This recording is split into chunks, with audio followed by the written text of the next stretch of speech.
So hello guys, I'm back with another video, and today I'm going to be doing a video on occupational therapy as a career and whether it's the right career for you.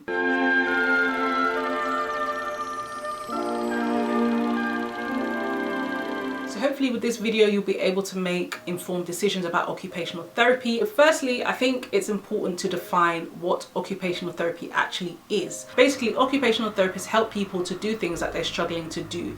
They help people to engage in activities of daily living that they may find difficulty engaging in because of a disability or illness.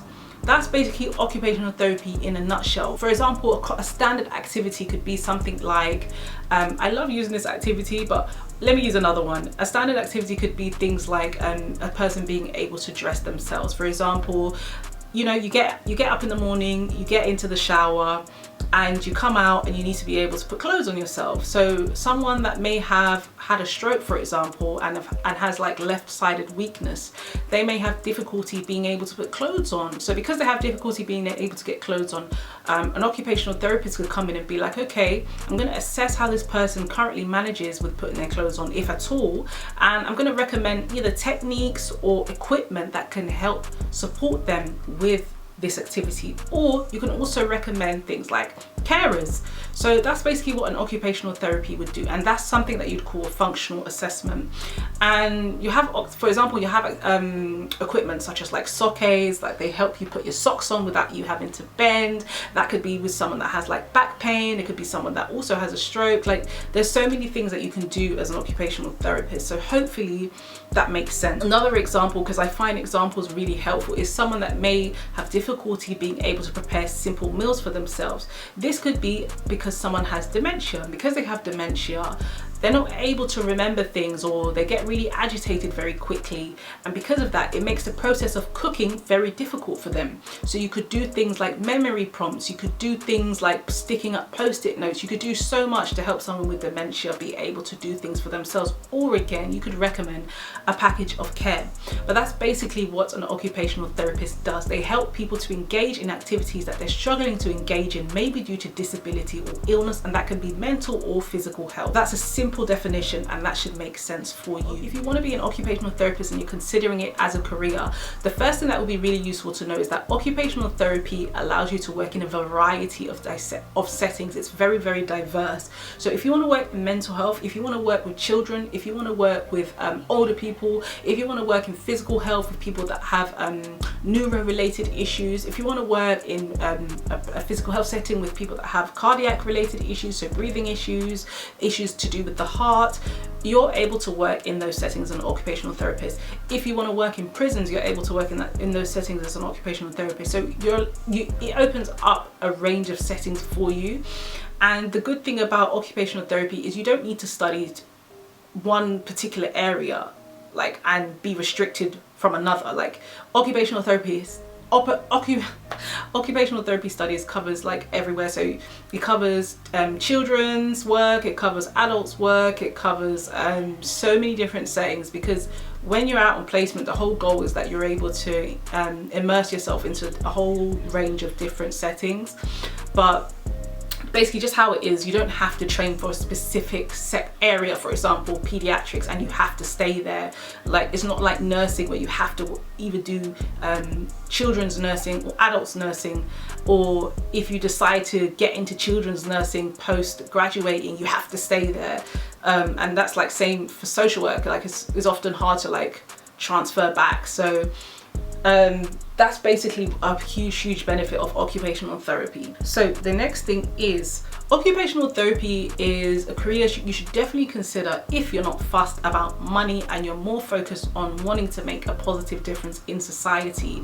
So oftentimes, maybe not oftentimes, it is possible to have both, but I feel like with occupational therapy in the UK is what I'm referring to, the pay is not the highest pay that you can get. For example, in investment banking or tech industries, it's not as high. So the average pay for an occupational therapist in the UK, I believe now, is around £40,000 a year. If you're happy to receive a salary like that, then go ahead.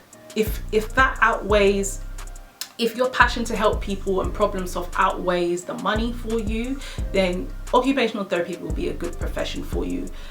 Again, it is good to note that in the UK, I mean, I think the average salary is what, like 20 something thousand pounds a year, or 30,000 now. I'm not sure. This is just off the top of my head from when off the top of my head, from when I last checked the stats around this. But it is good to know that there's so many industries where this pay is pretty much, it is good to note that in so many industries 40k is considered good.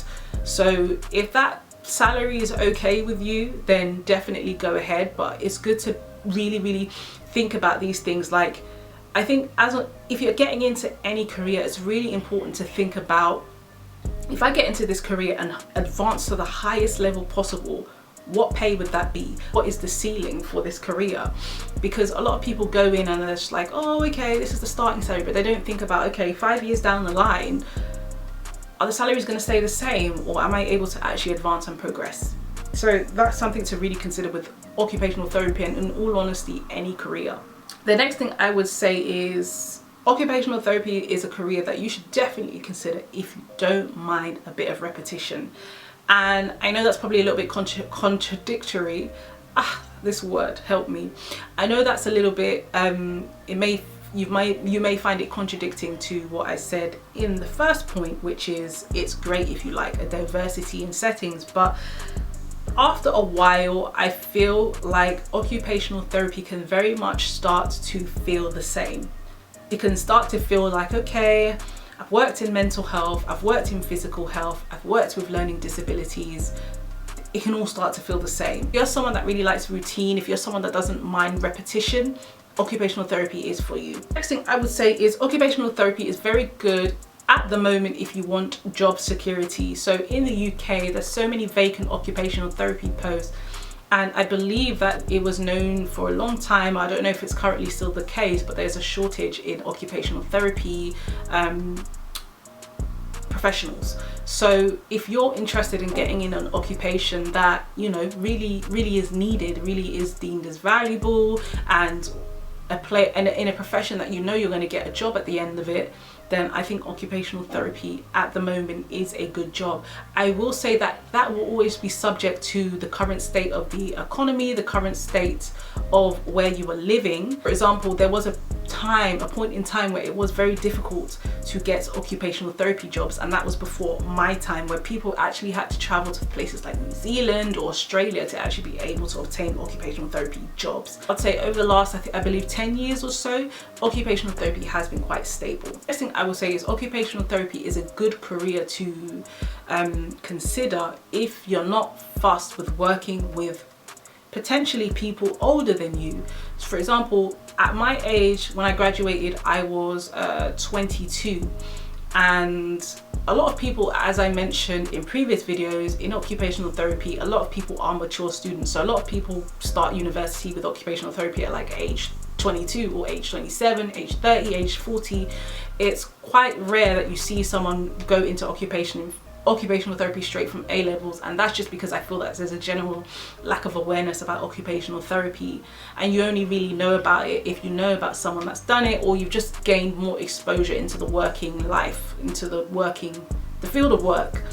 So I would say there's a lot of women in health and social care in general, and not a lot of men. Just something to keep at the back of your mind. If you are like a mature student in your late 20s, not even late 20s, I mean, I'm in my almost late 20s now, and I still feel the same. So I just will say that it's not going to be that young and vibrant setting that you may hope for. So I feel like you often find that maybe more in like media industries. I actually don't know where everyone goes off to. Till today, I don't know, but I will say that you're not going to find a lot of young people. So the next thing I would say is, if you're considering occupational therapy, it's a good career if you are really someone that enjoys problem solving and creativity. I just feel like a lot of occupational therapists are like quite creative. They love problem solving. And I feel like that's just because of the nature of the profession. You're often really having to think outside the box. You're often having to think of like treatments or interventions and ways in which you can help someone overcome the barriers that they're facing. So it's really, really good if you like creativity and problem solving. Another thing I would say is if you're considering a career in occupational therapy, then I would say it's not great for transferability. So when I say transferability, again, I'm hoping I'm saying this word correctly. Sometimes when I'm doing YouTube, it just feels like English just goes out of the window.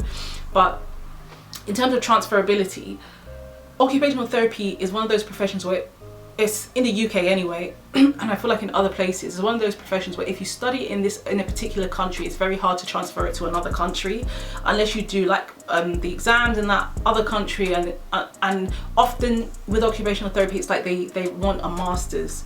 So often those exams I've heard are quite hard. It depends where, but for example, the exam in the US is apparently known to be quite tricky, even in Canada. So I'm not saying that with other professions you don't do that, but I believe it's a lot easier with other professions. For example, nursing and being a doctor, I feel like it's easier and more common to see people switching from one country to the other. So it's really important to consider and think about that as well. I would say, you know, do I want to stay in the UK for a long time? And if I do want to move from the UK, really research the country that you're considering moving to and how difficult it is to transfer qualifications, basically. And yeah, I would say those are the main career tips I would give for occupational therapy, and hopefully it's been of great help for you guys. Hopefully this has helped you get one step closer to making that decision on whether you want to be an occupational therapist. Ultimately, I will say it's something to really, really, really consider. Also, just for you to remember that just because you decide to go to university and do a profession doesn't mean that you have to remain in that profession for the rest of your life. And I think we're going into a day and age where we have something called portfolio careers, where people have a portfolio of careers, and I just want people to remember that as well. Yeah, I would say that's it for this video. So hopefully you know whether occupational therapy is for you, whether it's a career you want to consider. And I just want to thank you so much for watching this video. Stay tuned for the next video. Take care. Bye.